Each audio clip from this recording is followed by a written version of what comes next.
Buenas noches, le doy la bienvenida a mi querido amigo, escritor, poeta, dramaturgo, René Fuentes. Gracias, René, por aceptar mi invitación Un a placer, este, un verdadero placer. bienvenido a este proyecto experimental. Se trata un poco de aprovechar estos espacios eh, a puerta cerrada y utilizar la palabra como el gran navío, ¿verdad? Como el gran camino, como la gran experiencia de libertad. De modo que me siento bien emocionada y bien contenta de que hayas aceptado esta invitación. Eh, Amigos, el poeta que vamos a entrevistar hoy es un poeta extraordinario. Vamos a hablar de su obra, vamos a hablar de un poco de su vida, que a fin de cuentas me parece que es la misma cosa. Eh, pero vamos a conversar con alguien de quien yo digo que habla bonito. Cualquier pregunta que le hagamos, él la va a transformar en una pieza maravillosa. Así es que voy a comenzar, René, antes de hacerte la primera pregunta para este proyecto que se titula Palabras a puerta cerrada. Voy a comenzar dando algunos datos tuyos, porque me interesa mucho que los amigos en la red eh, conozcan tu obra, que ya la conoce mucha gente, pero tengo algunos amigos y amigas que por alguna razón tal vez no te conocen a ti o no conocen a otros poetas. Y es mi placer ser yo quien te presente, quien les diga que tú existes y que tu trabajo existe. Muchísimas gracias. Es un honor para mí también.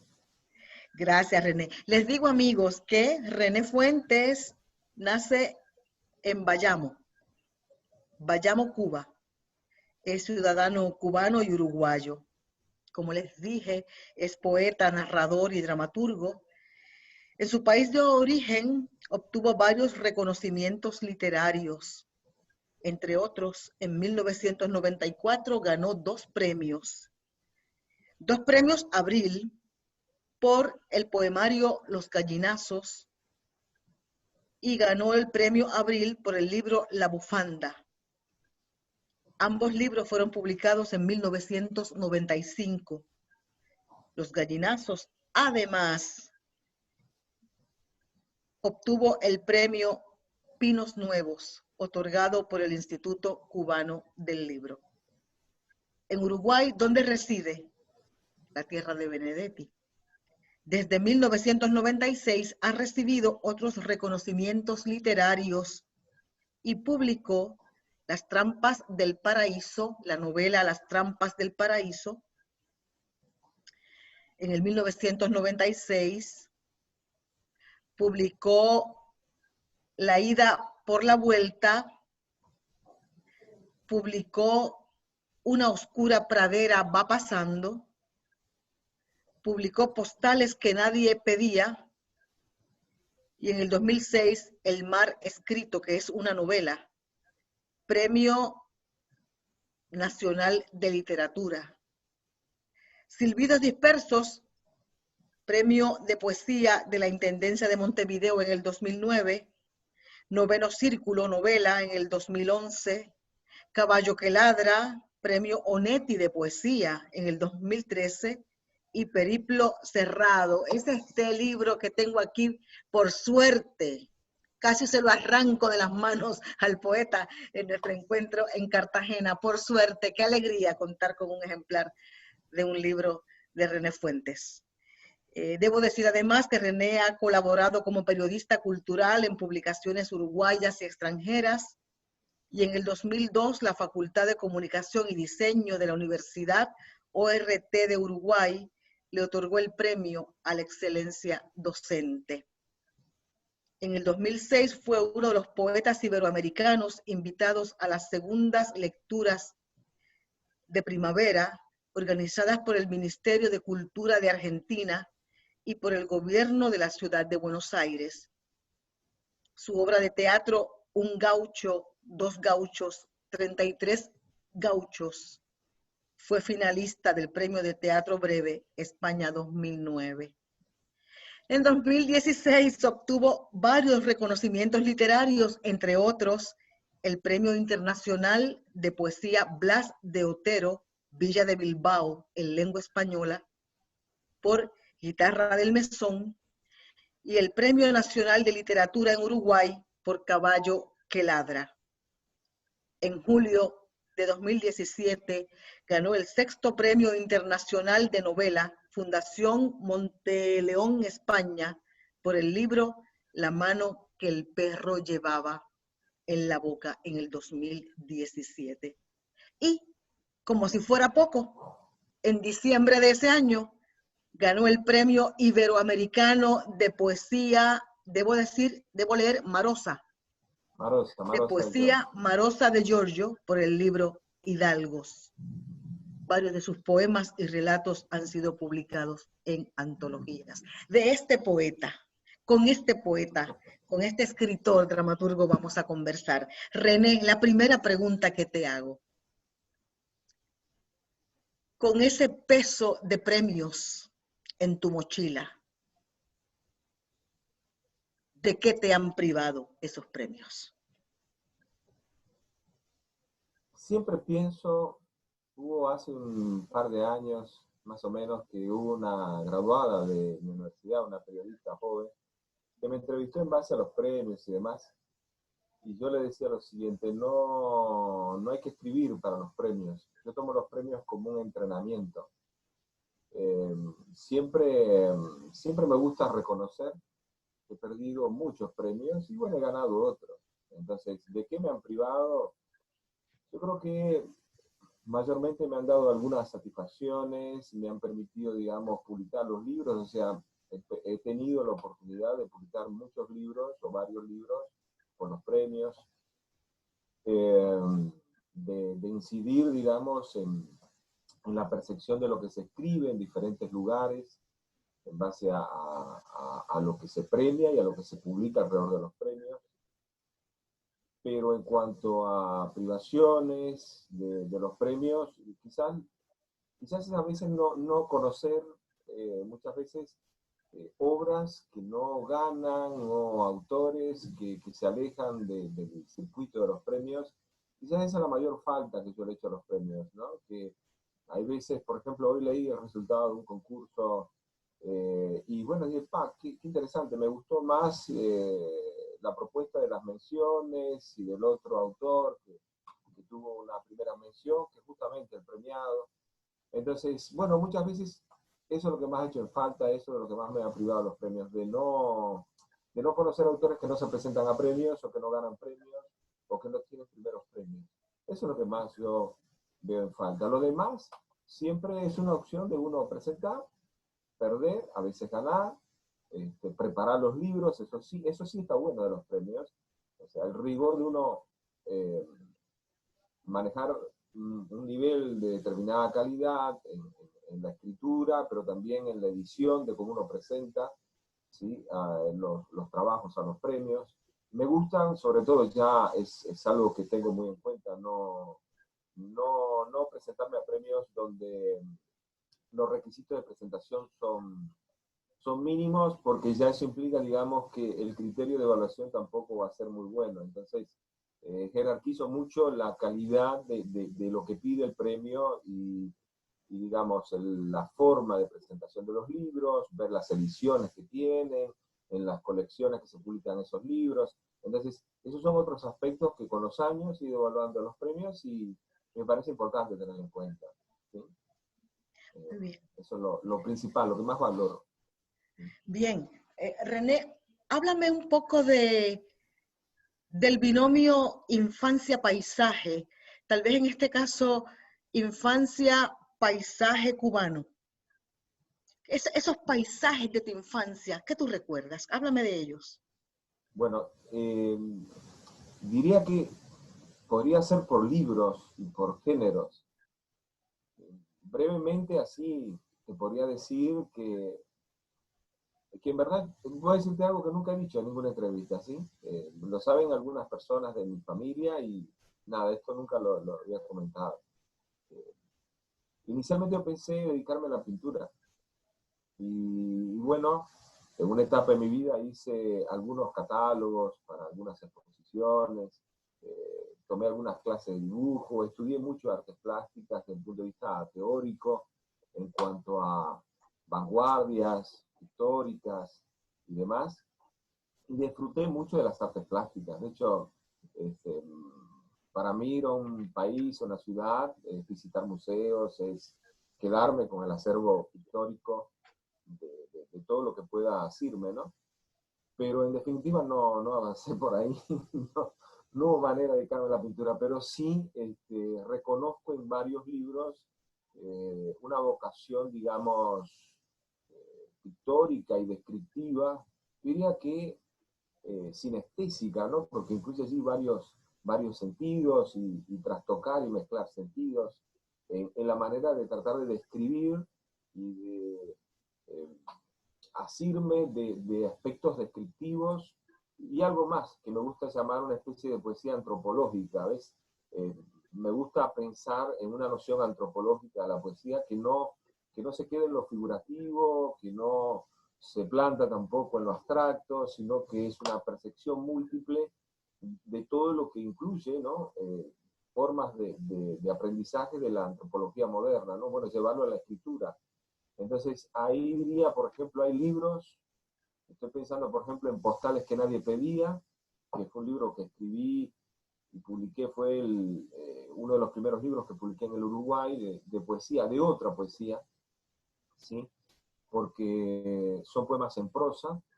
Y bueno, quise jugar un poco con lo opuesto, ¿no? Lo que todo el mundo buscaría del Uruguay, lo idiosincrático, lo más pintoresco, y dije, no, esto no, voy a escribir las postales que nadie va a pedir del Uruguay.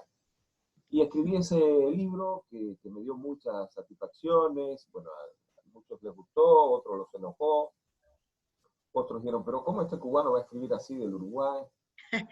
Otros dijeron, ah, mira, qué bien, lo que se fija. En fin, pero sí, siempre en ese libro fue trabajar la descripción de la extrañeza, ¿sí? Después, así como libros en ese sentido, pienso, por ejemplo, otro libro en ese margen, estaría El mar escrito, la novela El mar escrito, que esta semana casualmente, acomodando papeles, encontré la foto de la que escribí ese libro, ¿sí? Entonces ahí el antecedente fue una foto que me regaló un amigo, la tengo acá atrás, mira, te la voy a mostrar. Ajá.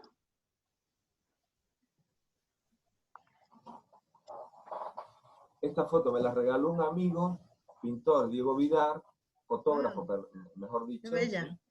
Es una foto que es de una playa, un balneario acá del Uruguay, ¿sí? Solí se llama el balneario, y hay como una especie, son las olas, pero parece como una bruma, como nubes, ¿no? Y acá está un pequeño puente, y cuando me regaló esta foto, dije, ahí voy a escribir una novela, ¿sí? Y así nació El mar escrito, ¿no? La novela El mar escrito nació de esa foto. Acá está la novela que pedí que incluyeran en la tapa la foto de Diego Vidal. Qué bella, ¿Sí? qué maravilla. Y así, por ejemplo, pienso otro libro que trabaja mucho lo descriptivo, bueno, Guitarra del Mesón y Periplo Cerrado son otros libros que trabajan sobre lo descriptivo dentro de la poesía.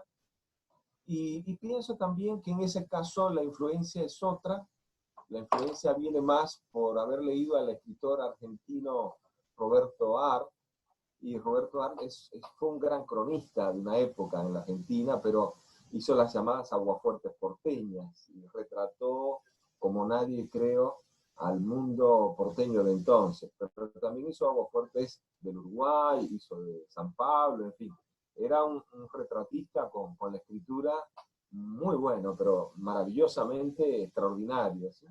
Y ahí quedó esa huella de Roberto Ar. Después pienso en otro libro brevemente así, que es otro tipo de descripción, que fue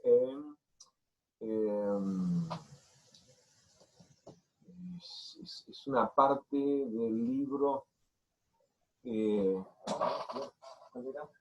Silbidos Dispersos. En Silbidos Dispersos hay una parte que es descripción, pero en base a músicas, ¿sí?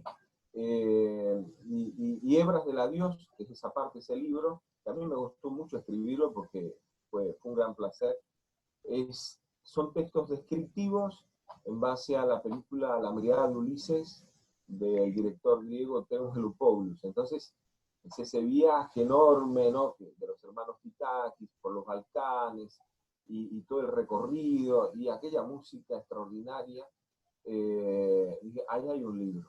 Y hay un libro de poesía básicamente descriptiva. Entonces, bueno, son esas cebras del adiós que se van tejiendo. Y bueno, podría mencionarte otros, ¿no?, donde ahí viene el mundo de mi infancia. Por ejemplo, en la novela La mano que el perro llevaba en la boca, a mí me asombró muchísimo esa novela porque ocurre en un barrio del oriente cubano donde yo nací, me crié, en esa calle de tierra que he escrito tanto en varios libros, y es un retrato lingüístico, ¿ves?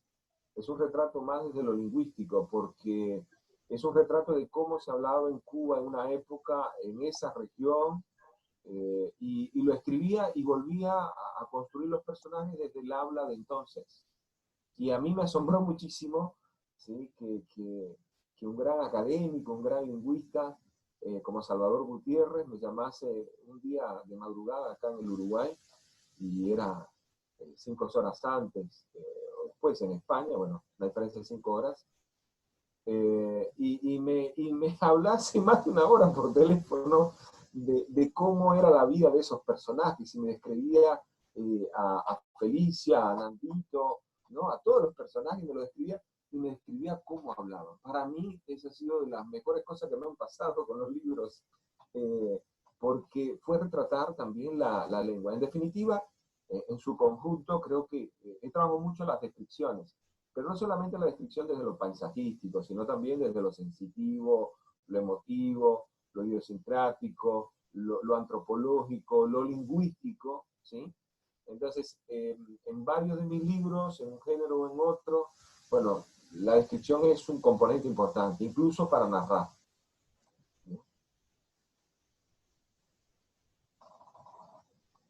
Ruby, no te escucho. ¿Me escuchas ahora? Ahora sí. Sí, sí. Cuando yo cursaba el cuarto grado en una escuelita rural, una mañana la maestra colocó en un cartel las siguientes palabras: crecer es ir haciéndose triste.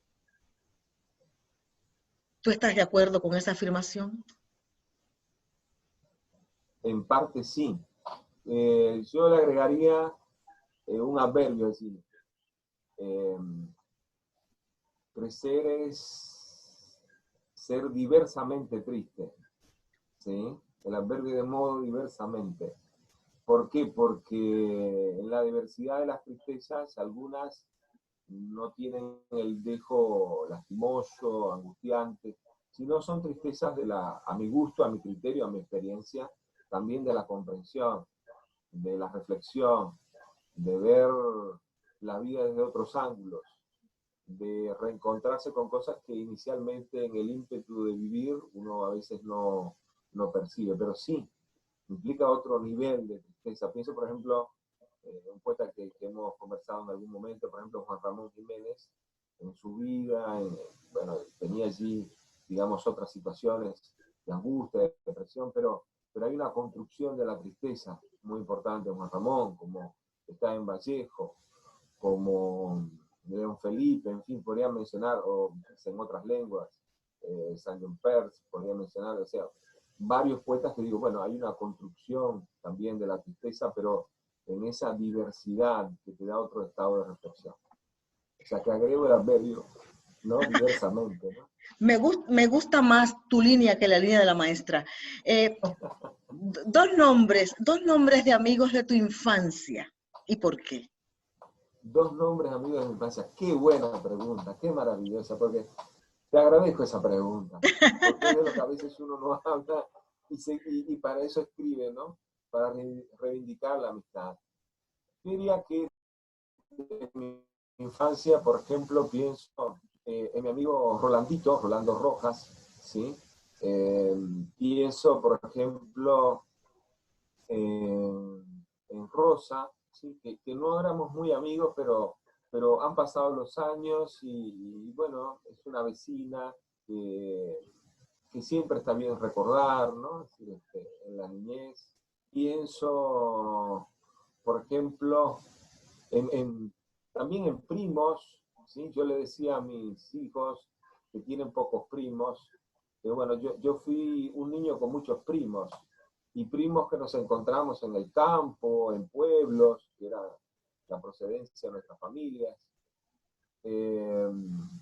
No sé, pienso en muchos, bueno, en José Miguel, por ejemplo, un amigo de la infancia también, y pienso en muchos personajes que son míos ahora, que los hice en base a mis amigos de la infancia. Algunos, incluso otros personajes, por ejemplo, Yoli, el Albino Fernández. Entonces, podría mencionarte de varios libros. Te digo, estos personajes existen por los muchos amigos que tuve en la infancia, ¿no? Bueno, esa es una de las tristezas de cierta edad, ¿no? Después de cierta edad, o también de cierta edad cuando uno no vive en el país donde fue niño, ¿no? Porque los amigos van quedando en un terreno allí del recuerdo y de la imaginación. Y cuando te los encontrás, igual sigue siendo la misma situación. Es el amigo que te encontraste, que te ve en otro momento, pero lo sigues queriendo también por el recuerdo que tenés, ¿no? Claro, Después, claro. bueno, pienso en otros amigos grandes de otra etapa de mi vida, Fernando Valdivia, Misael Hernández, Espartaco Domínguez, y te podría mencionar una lista enorme, ¿sí? Pero en definitiva, esos amigos de la infancia yo creo que está allí el núcleo de lo que luego he podido escribir.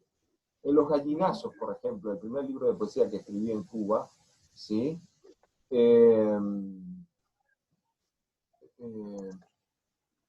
Yo trabajo, digamos, con la percepción de la niñez. Y me interesaba mucho en esa época la poesía romántica inglesa y bueno, varios autores que yo me dije, voy a hacer una especie de acercamiento a mi imaginario como cubano, ¿no? Y bueno, dije, bueno, voy a escribir desde un imaginario muy infantil. Elegí un título que la gente me decía, pero no, ¿por qué gallinazos? En Cuba la palabra gallinazo no existe. Y de hecho la que existe es aura tiñosa. Además es un animal, digamos, es un animal que se alimenta de desperdicios, no es bello, ¿sí? No es agraciada como otras aves nacionales. Dije, no, se titula Los Gallinazos, ¿sí? Y de hecho el poema que da título al libro es justamente la visión esa descriptiva, ¿no? Y bueno, por otra parte tiene un avance en la lectura del Quijote y de otros tópicos que están allí, pero parte de la niñez, ¿no? De hecho hay algunos poemas que están escritos con el lenguaje de la niñez, el camioncito, El camioncito matemáticas, rojo. sí, sí, Sí, tal cual. sí. Me encantó leer esos poemas tuyos, que más adelante pienso compartirlos en la red con mis amigos y mis amigas. René, decía Manrique Cabrera que nuestras vidas son los ríos que van a morir a la mar. Segismundo hubiese dicho que la vida es un frenesí, una sombra, una ficción. El maestro poeta puertorriqueño Eduardo Bobrén Bisbal dice que la vida es un vitral. El redactor de la Carta a Santiago en el Nuevo Testamento diría que nuestra vida es neblina que por un tiempo aparece y luego se desvanece. ¿Qué dice René Fuentes que es la vida? Es una pregunta enorme. y, y bueno, lo que pienso con la vida es que es una suma de oportunidades y limitaciones. Es un instante múltiple donde asistimos a la oportunidad de estar, de participar, de cooperar y sobre todo de aprender. La vida es un aprendizaje continuo. Podría ser, digamos, una definición muy cercana, muy trivial, muy dentro del lugar común, pero la veo más así, porque lo que más he disfrutado en la vida ha sido cuando he aprendido, y lo que más me ha dolido de la vida es cuando me he demorado en aprender lo que la vida me va enseñando. Y hablando de aprendizaje, ¿recuerdas los amores de la adolescencia como una escuela o como un carrusel de angustia? Una escuela, ¿sí? Una escuela, hasta la angustia, ¿sí? Yo creo que está mejor el carrusel, ¿sí? Porque tuvo una parte formativa muy linda. Yo creo que hay un tejido emocional que uno va adquiriendo, una madurez del carácter que no es la del adulto, sino ese amor pasional, ¿sí? Recuerdo, por ejemplo, un gran amor de mi adolescencia, ¿no? Una chica ¿De qué llamada cosas Beatriz. estamos hablando, ah? Ajá, te escucho. Y nada, fue la visión de que existe un sentimiento, un gran sentimiento llamado amor. Y bueno, estas primeras experiencias que te permiten conocerlo. Bueno, como el abandono, el dolor, el desasosiego, es decir, es una escuela de sensaciones y de sentimientos. Y Oh, uno está sí. empezando, uno no tiene argumentos, uno tiene el deseo de entrar en esas experiencias. Y es muy lindo, o sea, en su momento, por supuesto, que tenía angustias, dolores, en fin, alegrías, tristezas, pero pienso que fue la mejor escuela, ¿no? Es decir, ¿Cómo sabes cuando te estás empezando a enamorar de algo o de alguien?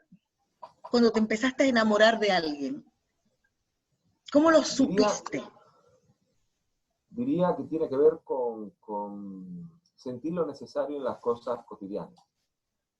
Creo que eso es lo más regular en las diferentes etapas de la vida. Y es algo que lo veo más también a la forma madre en la adultez. En la adolescencia, en la juventud, van a necesitar muchas horas en el día, ¿no? Uno con el otro. ¿Sí? Eh, yo recuerdo de esas épocas, bueno, de escribir o de leer, ¿sí? Eh, Hace poco, muy poco, un amor de esa época en mi vida, bueno, me envió unos textos que guardó durante muchos años, y para mí es un acto de amor supremo. Y yo no sabía que existía esto, ya me había olvidado, ¿sí? Soy de no guardar muchos manuscritos. Cuando publiqué mi primer libro, quemé 3, así los quemé, y ahí está uno que van apareciendo textos porque ya se quedó. Entonces, bueno, yo creo que eso es una marca para mí importante de interesarme por alguien en lo amoroso, ¿no? La necesidad de compartir en el día más de un momento, y creo que en otra etapa de mi vida, de que me comprenda muchas cosas, de no tener que enunciar las cosas. Yo tengo una relación muy rara con las palabras. O sea, trabajo mucho con las palabras. Evidentemente, escribo en base al lenguaje y a las palabras, pero me gusta mucho y disfruto mucho cuando otros sentimientos que me unen a otras personas no discurren ni funcionan por las palabras, funcionan por los actos, por las percepciones, por la música, por la comida, por el amor, por muchas formas de amor. Interesante, la próxima pregunta que tenía era, ¿qué relación sostenías con el lenguaje? Y acabamos de hablar de eso. Entonces, cambio la pregunta y te digo, aparte de la lectura, ¿qué otro elemento consideras fundamental para lograr la solidez conceptual en un escritor o en una escritora? Dame un segundo, no te me vayas, René, voy a revisar a alguien que está tocando la puerta. No te vayas.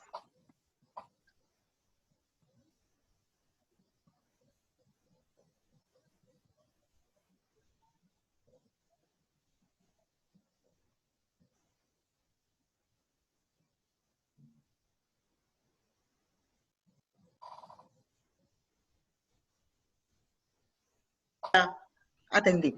Y no nos van a interrumpir más. Qué lindo el Te cuadro que pregunto, tenés atrás. Estoy fascinado con el cuadro que tenés atrás. mi Quijote y mi Sancho. Está muy bueno, me encantó. Qué bueno que te gusta. Hablábamos, René, de que aparte de la lectura, ¿qué otro asunto crea la solidez conceptual en un escritor? Sí, yo creo que hay uno que no es muy evaluado desde lo conceptual, pero yo creo que es la base de mucha madurez conceptual, que es la afinación de los sentidos. Es decir, poner a orbitar los sentidos también en función del intelecto y viceversa, ¿sí? Por ejemplo, la lectura en sí misma tiene un nivel formativo y tiene un nivel, digamos, que en determinada etapa, pienso por ejemplo en los 10 y tantos, 20 y tantos, ¿sí? Bueno, en mi caso yo leía, pero de una manera demencial, ¿no? Pero no es que dedicaba mi vida a leer, leía y vivía de un tirón todo el tiempo, ¿sí? No dormía, ¿sí? Bueno, fiestas, bailes, lecturas, presentaciones, iba a eventos literarios desde muy joven,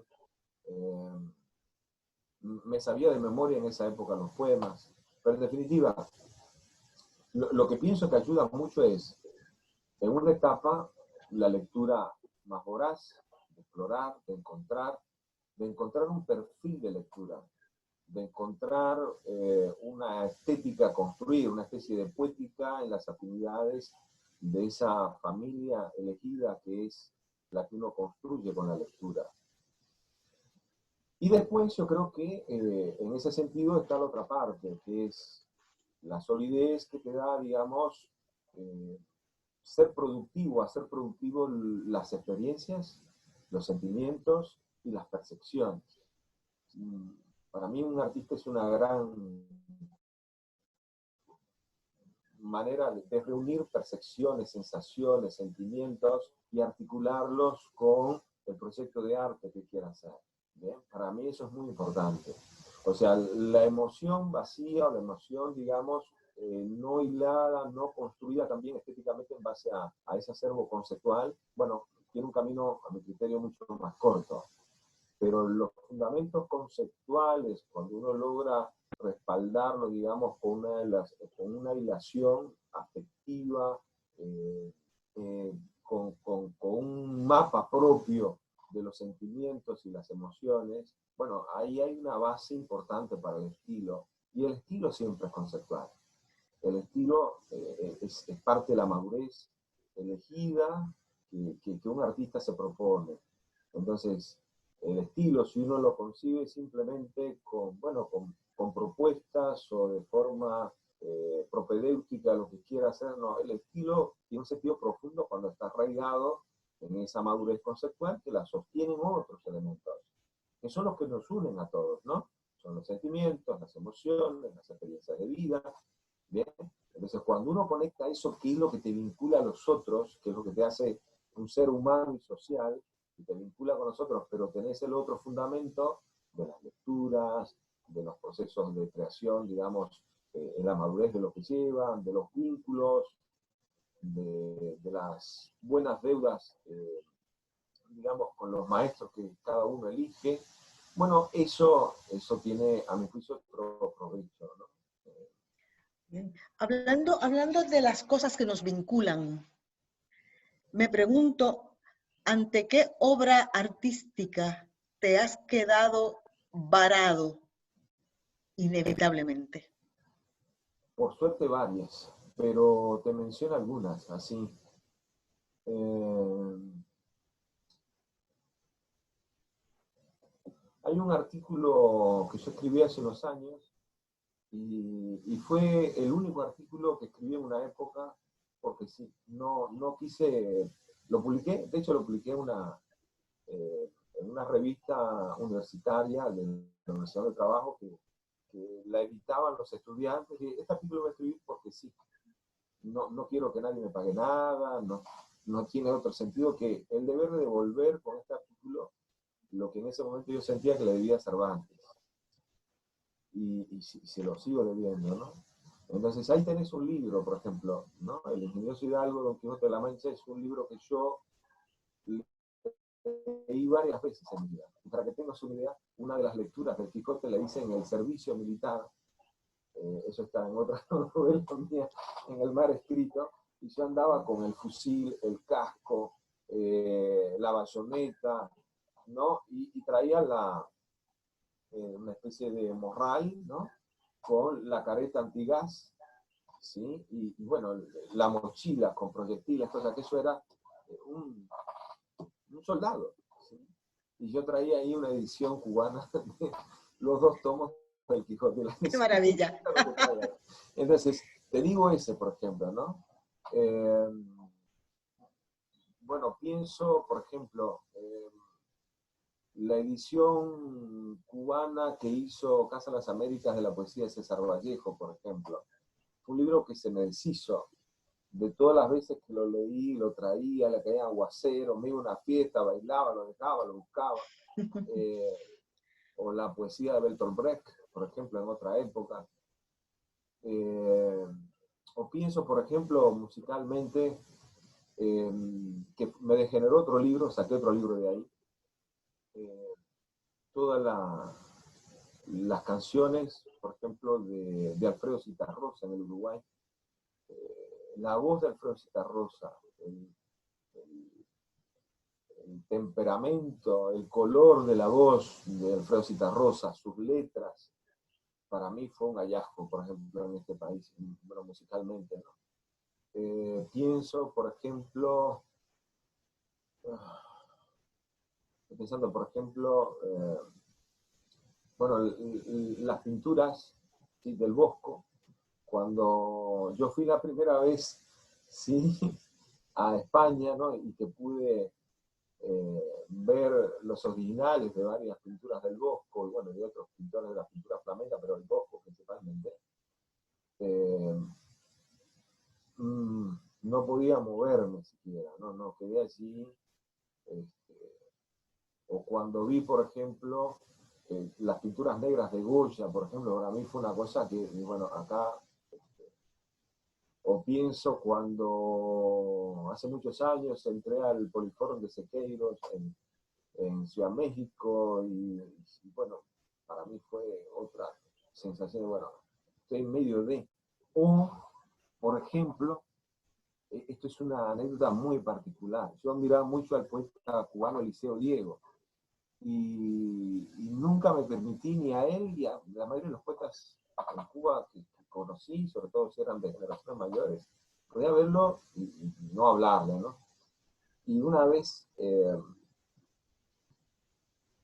fui a ver la versión con la Orquesta Sinfónica Nacional de Napoleón, de Albert Gerz, y estaba allí sentado al lado mío por casualidad Eliseo Diego. Entonces yo estaba viendo aquella película del cine mudo con la orquestación de la Sinfónica Nacional, y al lado tenía Eliseo Diego.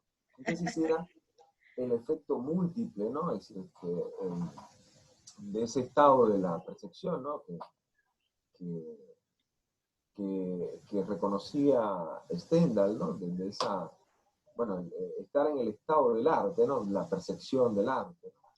O pienso, por ejemplo, una vez que pude almorzar y conversar con Rubio, ¿sí?, un gran director de teatro peruano, del grupo Yudascani, por ejemplo, ¿no? Este hombre está almorzando conmigo, qué grande que es, todo el teatro que hace. O el momento que conocí, leyó mis primeras obras de teatro revueltas en Cuba, ¿no? Bueno,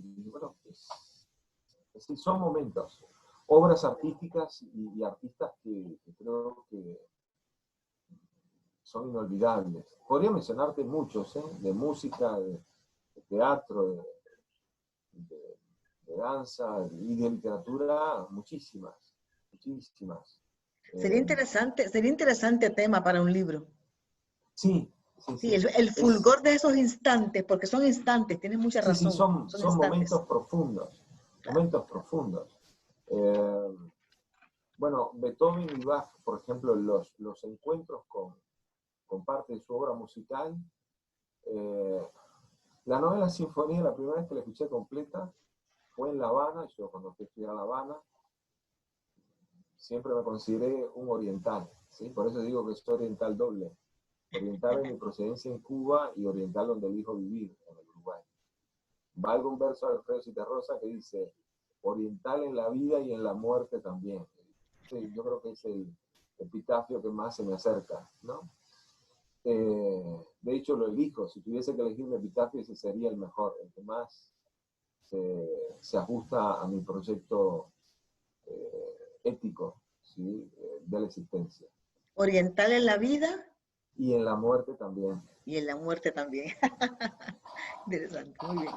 Muy bien. René, me gustaría que habláramos un poquito, posiblemente, René, esta sea la primera parte de esta entrevista, porque hay demasiadas cosas que te quiero preguntar y tú tienes demasiadas cosas maravillosas que decir. Así es que voy a intentar hacer un par de preguntas más y voy a intentar robarte la promesa de que podremos conversar en otro momento para continuar hablando de tu trabajo literario. Pero por el tiempo que nos queda, me gustaría preguntarte, eh, se ha dicho que tu obra es un periplo. Se ha dicho que tu Sí, obra es un periplo, un permanente tránsito. ¿Tú estás de acuerdo con esa afirmación? sí, lo escribió Roberto, Gerardo Ciancio en el Sí. prólogo de uno de mis libros, y creo que sí, porque, por ejemplo, yo estilísticamente me aburro de escribir dos libros iguales. Entonces, ahí hay un viaje, hay una forma de viaje en el estilo. Y después la otra es que sí, escribo mucho de lo que viajo. A veces viajo para escribir un poema, o viajo para encontrar la atmósfera de la parte de una novela en un capítulo.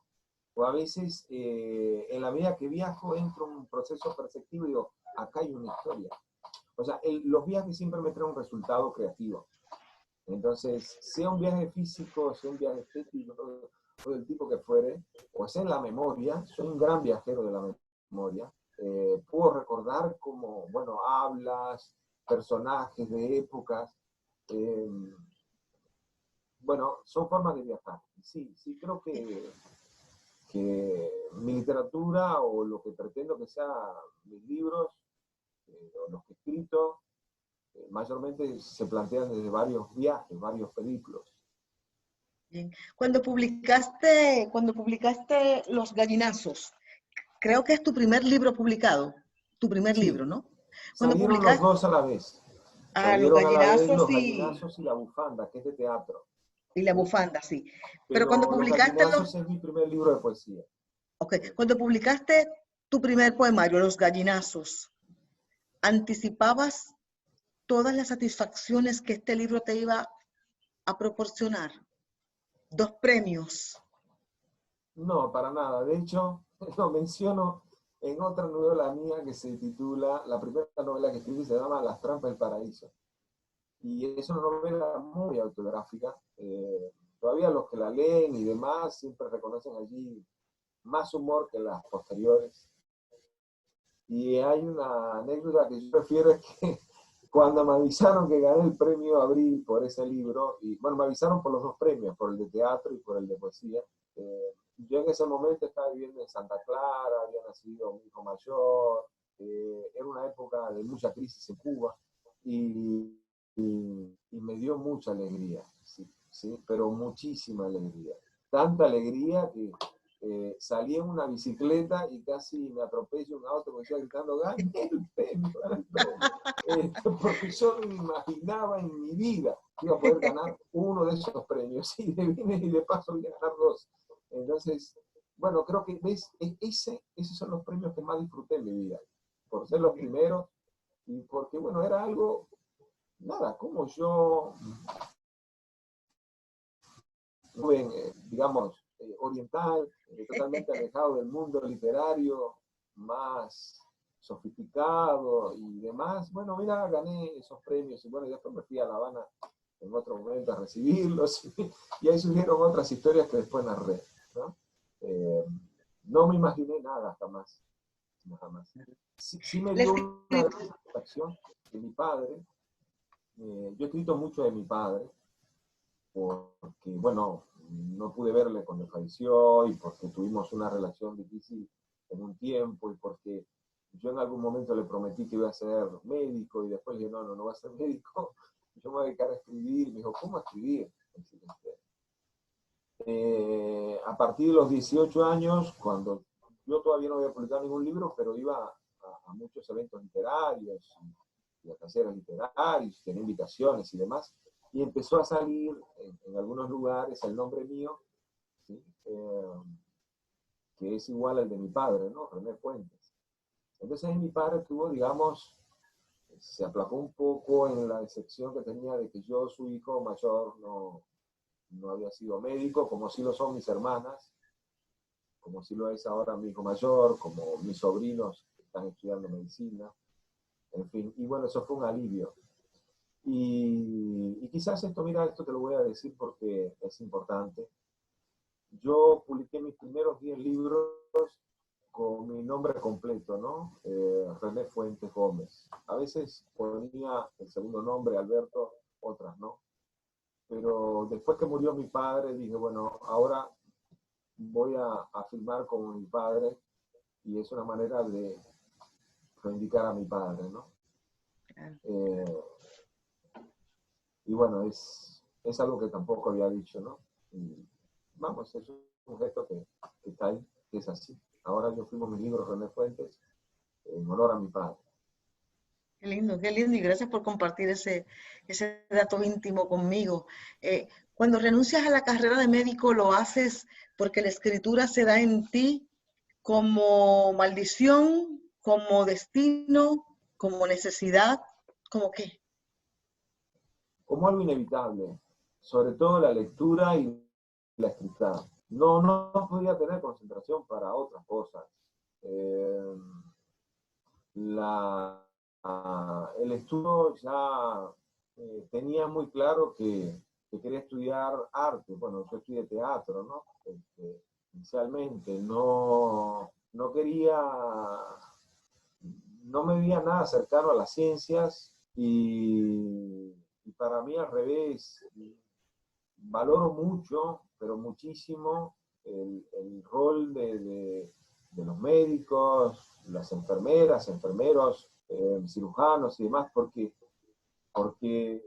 especializarse, trabajar, convivir en función de la salud de los otros, yo no tengo esa fuerza, no la tengo realmente, y eso es una limitación importante. No estoy capacitado para dar a los seres humanos, a mi misión social desde ahí. Eso por una explicación más de adulto, más de maduro, pero en su momento lo que sentí es, no, yo quiero hacer otra cosa. No me interesa que los amigos del barrio me decían, pero te volviste loco, ¿qué vas a hacer? Si vos eras un muchacho que hacía deportes, hacía mucho ejercicio físico, musculación, bailaba salsa, casino, y hacer deportes y tener novias, en un momento dije, no quiero nada de eso, lo que quiero es leer y escribir. ¿Te enfermaste? ¿Qué te pasó? Y dije, no, quiero leer, escribir. Entonces darse cuenta que uno tiene un mundo enorme para conocer y que la lectura no es simultánea. O sea, puedo leer varios textos a la vez, pero de todos modos hay un comienzo, desarrollo y fin de cada libro. Entonces, en esa época era la lectura de aluvión, ¿no? Todo lo que entraba, todo lo leía.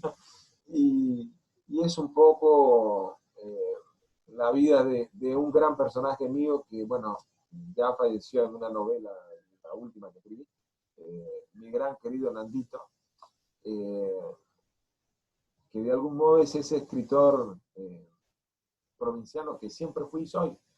O sea, yo reivindico mucho el que escribe desde un lugar o para un lugar, y Nandito me superó, fue mi maestro en lo que yo pude generar y crear. Él lo logró, él escribió sus libros. Hay unas 3 novelas mías que es parte de lo que escribió Nandito, y Nandito, bueno, vivió ese mundo, ¿no? Que después yo pude, de algún modo, traspasarlo, superarlo, encontrar otros, pero yo me identifico mucho con ese Nandito, ¿no? Está allá en un barrio de provincias y, bueno, decide ser escritor y todo el mundo le dice, pero te volviste loco. ¿Qué te pasa? Qué maravilloso. En mi experiencia de lectora, René. Me ocurre que la lectura me genera muchas ideas, ideas diversas, y de golpe me encuentro interrumpiendo mi lectura para sentarme a escribir, porque no puedo perder ese momento. ¿Te ocurre? Y si te ocurre, ¿cómo lo trabajas? ¿No te vas a escribir, continúas la lectura o suspendes y te vas a escribir? No, yo creo en dos cosas, en momentos distintos. Primero, más joven, tenía una visión más idílica de la escritura, más asentada en el principio de la inspiración. Cuando tenía ganas de escribir, escribía. Después dije no, porque muchas veces tenía ganas de escribir y no estaba en las condiciones de escribir. Entonces, bueno, tomaba nota o estaba leyendo. Yo creo que la lectura es... Hace poco pensaba lo siguiente. Hay un dicho que dice que uno no es lo que dice, sino lo que hace. Bueno, uno no es lo que escribe, sino lo que lee, ¿no? También es otro dicho. Entonces, en definitiva, de las maneras que uno aprende a leer y de las maneras que uno empieza a aprovechar la lectura, bueno, también te hacen el escritor que vas pudiendo ser. Entonces, yo creo que esa es una herramienta maravillosa. Estar leyendo, encontrar una idea y ya, directamente tomar nota o escribir o imaginar, poner a trabajar la imaginación. Esos vínculos son maravillosos. Los vínculos del oficio múltiple de escritor-lector, ¿sí? Yo creo que en mi caso, lo que más he aprendido es, por una parte, a leer con gusto, con orientación, en función de lo que necesito leer para satisfacer mis ganas de leer, el deleite estético de leer, porque leer también implica un gran deleite estético, claro, como escuchar una buena música, como ver una obra pictórica, en fin, una obra teatral, danzar y el tipo que fuere, pero también leer para hacer crecer los proyectos propios, para alumbrar los proyectos propios, para encontrar ideas para los proyectos propios. Esa lectura es muy necesaria. Entonces, yo en una época sí interrumpía, otra anotaba, otra, por ejemplo, en muchos años de mi vida ya creo que ya no sé escribir de otro modo. Eso es una cosa que cambió desde el tercer o cuarto libro, ya eso lo dejé. Yo empecé escribiendo un libro, terminaba uno, ahora escribo más de un libro a la vez, ¿sí? ¿Y por qué? Porque me di cuenta que era un tipo muy ansioso por terminar, ¿no? Y no, el arte necesita un tiempo. Entonces, la manera mía de controlarme la ansiedad de terminar un libro era, bueno, no empiece más de uno. Si tienes ideas para más de uno, trabaja en más de uno. Y bueno, algunos se van terminando en un momento, después viene otro, terminar. Y bueno, eso también es con la lectura. A veces puedo leer textos muy diversos, ¿sí? Trabajar, digamos, con la lectura de otra manera. Ahora, lo que sí o sí yo veo importante es, después de determinada etapa, uno leer con afinidad. Daniel Pennac, o Pennac, depende de la pronunciación que se le quiera dar, en su libro, que fue un bestseller en una época, ¿no? Como una novela, instruye allí los derechos del lector. Y ese libro me encantó, yo lo utilicé muchas veces en varios de mis cursos en una época. Y él dice lo siguiente: bueno, uno de los derechos del lector es abandonar un libro en el momento que considera necesario. Hay suficientes libros escritos, ¿sí?, para abandonarlos, ¿no? Si no. Entonces, eso también lo hago. Ese derecho me lo tomo con todas las posibilidades que hay. El libro ajeno y propio tiene que darme esa oportunidad, ¿no? De necesitar leerlo y sostener la lectura, y bueno, cuando necesito abandonarla, la dejo, y si quiero volver, regreso, ¿sí? O sea, abandonar el principio de leer por obligación, y leer siempre con un sentido del placer atento, el placer atento a lo que el libro te ofrece, y lo que te ofrece en contenido, forma, estilo, todo lo que el libro te ofrece, todo lo que está allí, es el acto creativo del otro, la inteligencia del otro. ¿Sí? Claro, claro. Me exonera lo que acabas de decir, me exonera, porque creo que pertenezco al 0.00% de la gente que no ha leído El Principito. Confieso que lo he comenzado muchas veces. Es un libro corto, es un libro breve, no es un libro extenso y no lo he podido terminar en tantos años. Siempre abandono la lectura. Eh, ¿Te ha pasado con algún libro que casi todo el país, el planeta ha leído y tú no lo has podido terminar, no lo has querido leer? Sí, sí, me ha pasado con varios libros y me pasa con algunos autores que a veces son muy encumbrados y para mí no tenemos ese vínculo, no se genera ese feeling, digamos, de autor-lector, ¿no? Vamos, es un sentimiento, es algo más perceptivo, más intuitivo, menos racional. Pienso, por ejemplo, te voy a decir algo que, bueno, los que me conocen saben que lo digo más de una vez. A mí la narrativa de Bolaño, por ejemplo, leí Los Detectives Salvajes en una época y lo dejé en la mitad. Después lo volví a leer y lo hubiese dejado otra vez en la mitad. ¿No? O pienso, por ejemplo, otros autores, por ejemplo, que me han gustado y después hay otros libros que no. Pienso, por ejemplo, a mí El siglo de las luces me gustó mucho de Carpentier, ¿De me Carpentier? gustó mucho Los pasos perdidos, es una novela que la leí siendo un chico, joven, menos de 20 años y me fascinó. Cuando fui a leer La consagración de la primavera dije, no. Después traté en otro momento y dije, no. José Lezama Lima, uno de los poetas cubanos que más yo admiro y que he escrito de él ampliamente. Cuando empecé a leerlo a los 20 años dije, no. Después a los 20 y pocos, podría ser, pero después, ¡pa! ¡Qué gran poeta que me estaba perdiendo! Y no me imagino ninguna noción de poesía sin recordar algunos poemas de Enemigo Rumor, ¿sí? O de otros libros de él. ¿Sí? Que digo, es un gran poeta, ¿no? Entonces, hay veces que uno no, por lo menos yo pienso que no estoy preparado para leer un autor, y hay veces que, bueno, más o menos preparado, tengo la certeza de que no lo voy a terminar de leer. O lo abro y digo, no me fascina. Eh, en el caso de Super I, por ejemplo, a mí me gusta mucho la novela del vuelo nocturno, ¿sí? Es una novela deliciosa, ¿no? De él, digamos, como piloto que iba en los vuelos nocturnos por la Pampa Argentina, digo, eso es una maravilla. Y no ocurre casi nada, es la maravilla descriptiva del estilo. Entonces, Claro. también hay libros que digo, bueno, ¿por qué los leo? Porque, bueno, me interesa el estilo, me interesa el deleite idiomático que me produce. Y en verdad, cuando pasan los años, hay muchos libros, sobre todo de narrativa, que me olvido del argumento. Digo, ya no recuerdo qué pasó. Ahora, tengo clarísimo el estilo. Tengo clarísimo el deleite idiomático que me dejó. Y yo creo que esa es una de las cosas que más me acercan a los libros, del género que fueren, sobre todo en el ámbito narrativo y en el ensayístico, ¿no? Hacerme Muy bien. pensar, hacerme disfrutar desde el estilo, desde el pensamiento. Claro. René, voy a terminar esta primera parte de nuestra entrevista con una pregunta. Eh, en una oscura pradera va pasando.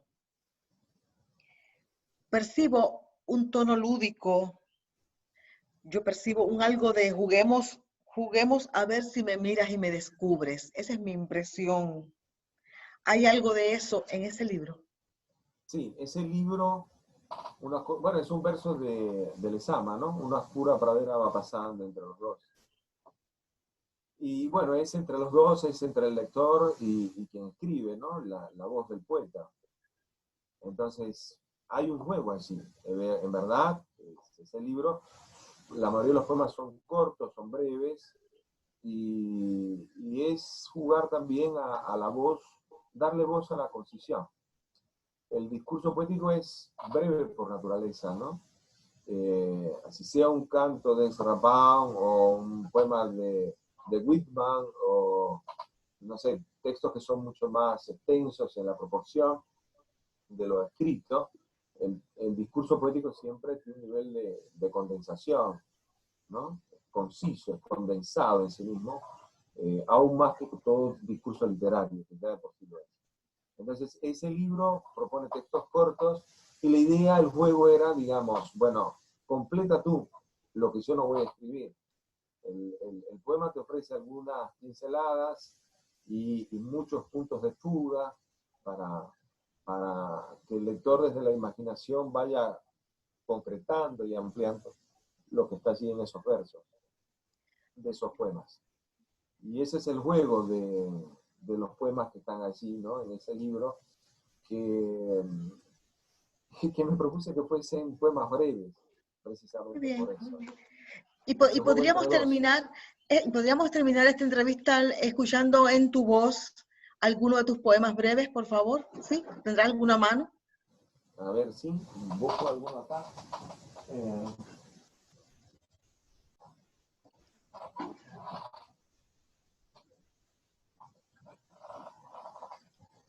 Dame un segundito, voy a buscar del primero, ¿sí? Te doy los segundos que necesites, claro que sí. Un momento. ¿Cómo no?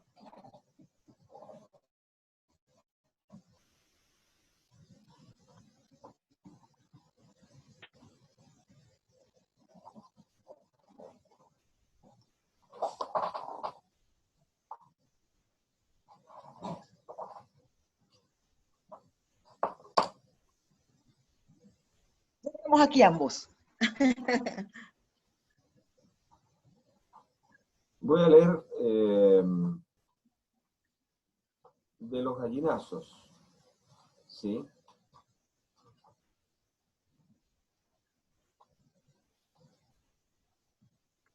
Bueno, estos poemas los escribí antes de los 20 años, así que también es un recuerdo de esa etapa de mi vida, ¿no? El viajero. El poema. El poema está oculto en una casita que verás después de las colinas. Si lo buscas, parte ahora mismo, pues solo caminando todo el día podrás llegar al anochecer. Si llegas, no llames a la puerta, porque la sopa ya se enfría y el perro que dormita bajo la mesa hace mucho tiempo que añora el olor de tus zapatos. Saciada del hambre, no te duermas de un tirón. Disfruta la dicha de la pequeña terraza y mientras el cansancio cierre lentamente tus ojos, mira con benevolencia la ciudad de donde un día partiste. El camioncito. Bien. La vida es un camioncito rojo escapando de la guerra, un camioncito donde no eres el chofer, sino un polizón escondido en la volqueta.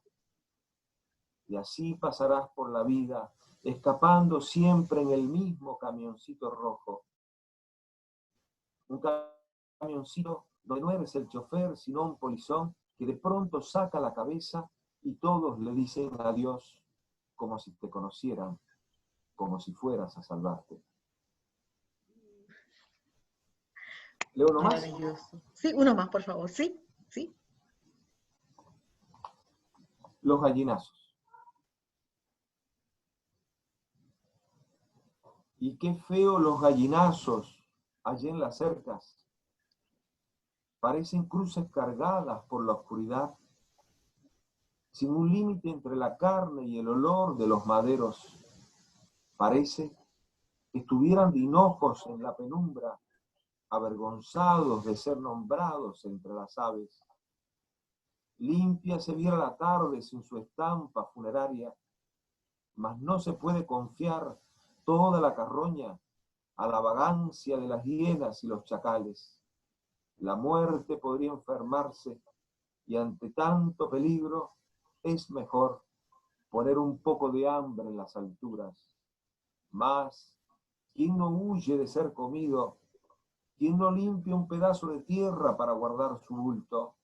¿Quién no teme al amargo perdón de un pico y unas garras que nunca fueron lavados? Sobre el alambre, Los gallinazos cuidan el olor del paisaje, callados, muy callados, con las alas abiertas, bajo el cielo eterno. Bravo, bravo, qué maravilla. René, prométeme que volveremos a conversar, Conversaremos, sí. porque nos queda tanto de tu obra por hablar y tanto de las próximas ideas y de los proyectos que estás realizando. Es un gran honor haberte tenido. Gracias, muchas gracias por No, llegar a mi gracias a casa esta ti. noche. Gracias a ti. Disfruté mucho conversar contigo en aquel recorrido que volvíamos a Cartagena, cansados, ya tarde, sí. Pero fue muy placentero porque hablamos un buen tiempo de literatura y estuvo muy lindo, estuvo muy bueno. Sí. Y qué bueno que produjo esta amistad de cariño y este cariño, y esperamos que podamos conversar mucho más y que los amigos que nos siguen conozcan la maravillosa obra de René Fuentes. Gracias otra vez. Muchas gracias a ti. Hasta luego. Hasta luego. Muchas gracias.